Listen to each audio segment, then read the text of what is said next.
Hi all, എല്ലാവർക്കും നമസ്കാരം. എൻട്രിയുടെ technical YouTube ചാനലിലേക്ക് സ്വാഗതം. അപ്പോൾ നമുക്ക് LSTD ഡിപ്പാർട്ട്മെന്റിൽ അസിസ്റ്റന്റ് ടൗൺ പ്ലാനർ പോസ്റ്റിലേക്കുള്ള നോട്ടിഫിക്കേഷൻ വന്നിട്ടുണ്ട്. എക്സാം ഡേറ്റും ടെൻഡേറ്റീവും നമുക്ക് അറിയാം. അപ്പോൾ town planar assistant town planar exam ഇപ്പോൾ നമ്മൾ ഒരെണ്ണം എഴുതി റാങ്ക് ലിസ്റ്റ് ജൂൺ മാസത്തിൽ നിലവിൽ വന്നിട്ടുണ്ടായിരുന്നു. ഇത് LSTD ഡിപ്പാർട്ട്മെന്റിലാണ്. സംഭവം പോസ്റ്റ് ഒക്കെ സെയിം ആണ്. LSTD ഡിപ്പാർട്ട്മെന്റിലേക്ക് നമുക്ക് എല്ലാ ജില്ലയിലും സാധാരണ എല്ലാ ജില്ലയിലും ഒരു വേക്കൻസിയാണ് പറയുന്നത്. 16 വേക്കൻസീസ് ആണ് ആസ് ഓഫ് നൗ നോട്ടിഫിക്കേഷനിൽ പറഞ്ഞിട്ടുള്ളത്. സോ നമുക്കറിയാം ടൗൺ പ്ലാനർ എന്ന് പറയുന്നത് സംതിങ് റിലേറ്റഡ് ടു പ്ലാനിങ് ആണ്. അതുകൊണ്ട് തന്നെ നമുക്ക് ബിടെക്കുകാർക്കും ആർക്കിടെക്ചർ കഴിഞ്ഞ ആൾക്കാർക്കും ഈ ഒരു പരീക്ഷയ്ക്ക് അപ്ലൈ ചെയ്യാനായിട്ട് സാധിക്കും.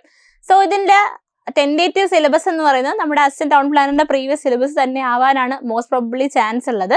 എന്നാലും we have to wait until നമ്മുടെ ഫൈനൽ സിലബസ് പബ്ലിഷ് ചെയ്യുന്നത് വരെ. അപ്പോൾ നമുക്ക് എന്തായിരിക്കും ഏതൊക്കെയാണ് നമ്മുടെ ടോപ്പിക്സ് എന്നുള്ളതാണ് നമുക്ക് പഠിക്കേണ്ടത്. അതായത് ഈ എക്സാമിന് തയ്യാറെടുക്കുന്ന ആർക്കിടെക്ചറുകാരാണെങ്കിലും ബിടെക് സിവിൽ കഴിഞ്ഞ ആൾക്കാരാണെങ്കിലും ഏതൊക്കെ ടോപ്പിക്സ് ആയിരിക്കും നമുക്ക് എക്സാമിന് വരാൻ സാധ്യതയുള്ളത് എന്നൊന്ന് റഫായിട്ട് ഡിസ്കസ് ചെയ്യാണ് ഈ വീഡിയോയിലേക്ക്.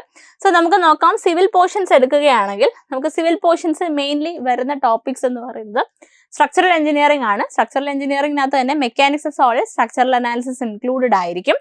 ദെൻ നമുക്ക് ജിയോ ടെക്നിക്കൽ എഞ്ചിനീയറിംഗ് ഉണ്ടായിരിക്കും. Then transportation engineering, hydraulics, water resource engineering, എൻവയോൺമെന്റൽ engineering, surveying, estimation and valuation, construction management. അപ്പോൾ നോർമലി പറയുകയാണെങ്കിൽ സിവിൽ എഞ്ചിനീയറിംഗ് ബിടെക് സിവിൽ എഞ്ചിനീയറിംഗിന് പഠിക്കുന്ന കോർ സബ്ജക്ട്സ് ഒക്കെ അടങ്ങുന്നതായിരിക്കും നമ്മുടെ സിവിൽ ടോപ്പിക്സ് എന്ന് പറയുന്നത്. ഇനി സിവിൽ എഞ്ചിനീയറിംഗുകാർക്ക് ഇത് അറിയായിരിക്കും, പക്ഷെ അവര് നമ്മുടെ ആർക്കിടെക്ചറിന്റെ ടോപ്പിക്സ് പഠിച്ചാൽ മാത്രമേ ഈ എക്സാമിൽ ഉയർന്ന റാങ്ക് നമുക്ക് നേടാൻ സാധിക്കുള്ളൂ.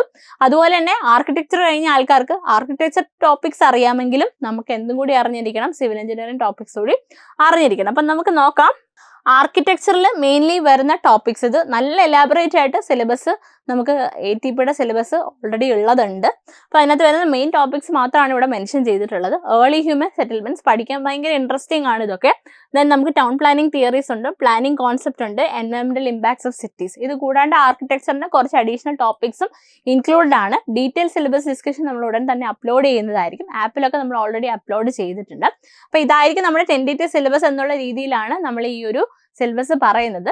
സോ ബിടെക് സിവിൽ കഴിഞ്ഞ ഉദ്യോഗാർത്ഥികളും ആർക്കിടെക്ചർ കഴിഞ്ഞ ഉദ്യോഗാർത്ഥികളും ഈ രണ്ട് ടോപ്പിക്സും ക്ലബ് ചെയ്ത് പഠിച്ചാൽ മാത്രമായിരിക്കും ATP എക്സാമിന് നമുക്ക് ക്രാക്ക് ചെയ്യാൻ സാധിക്കുള്ളൂ. സോ ATP കോഴ്സും നമുക്ക് നമ്മുടെ എൻട്രിയിൽ അവൈലബിൾ ആണ്. സോ കോഴ്സിന്റെ ഡീറ്റെയിൽസ് അറിയാൻ താഴെയുള്ള ഫോം ഫില്ല് ചെയ്യുക. Thank you.